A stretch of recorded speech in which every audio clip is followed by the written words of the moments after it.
this is a full moon week. Now we know that the sun is presently in the sign of Aries. So the full moon is always in the sign opposite. So the sign Aries is all about you, who you are, how you show up in the world.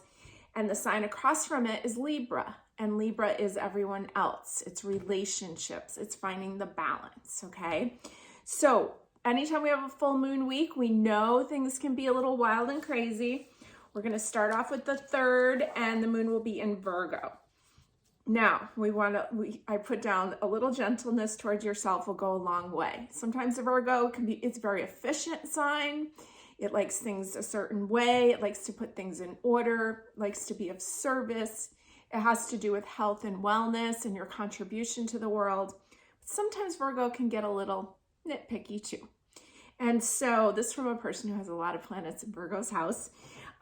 So you want to be gentle to yourself. Let's not get too detailed. Let's use the precision to help us, but not to hinder us from moving forward. Now, we have, let's see, there's a lot of trines at the beginning of the week with the moon, with Mercury and Venus and Uranus, and trines are considered positive aspects, okay? Now, Mercury, the planet of communication, is going to move into the sign of Taurus, this earth sign, right at the beginning of the week. So Mercury wants to communicate, right? Mercury rules roadways and travel. It's a messenger, wants to bring us information. And Taurus is all about value. It's ruled by Venus. It rules relationships. And so there can be a lot of information coming in, maybe things that affect our relationships. Again, that can be love, that can be friends, that can be work. But let's be precise but gentle to ourselves starting the week off. Let's get your moon water out because we're heading into that full moon. So on Tuesday, we'll spend the day with the moon in Virgo and towards the end of the day by dinner. And again, this is based on Eastern Standard Time. By dinner time, the moon will move into Libra. So we're going to be heading to that full moon, okay? Because this is the relationship full moon, and because we're in Aries season, and Aries is ruled by Mars, the god of war, pushing ahead, we want to be really, really careful in our relationships that we don't fight, that we don't really, I put down actually for the full moon, don't fight. Even if you're right, you will lose.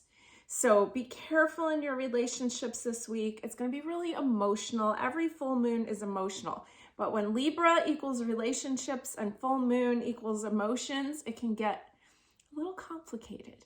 So, and then you can put Aries in there and things can get feisty. It can also get really passionate. So why don't you envision it passionate, but without the fighting part of it, okay? So full Libra moon by Thursday the 6th. There's going to be some aspects with Chiron, and it's going to be opposite the full moon and the sun and Jupiter. And whenever Jupiter's involved, things get bigger.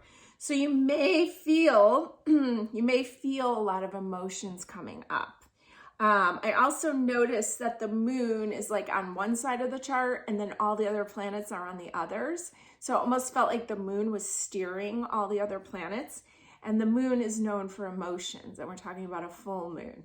So you may have memories of childhood come up. You may have, you may be reflecting a lot on the past. Just be kind to yourself. Be kind to the inner kid. Know that this will pass, and don't burn any bridges in the process, okay? Now, by Friday the 7th, the moon's going to move into Scorpio.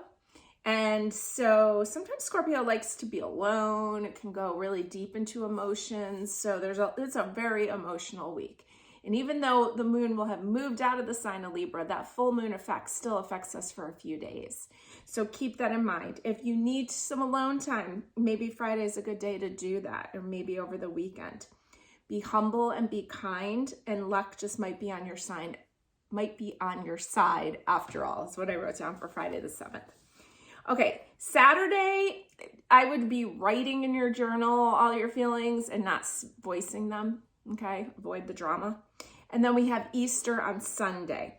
So the moon in Scorpio is going to be opposite Venus, and I just basically wrote down, make sure that mom's happy or no one will be.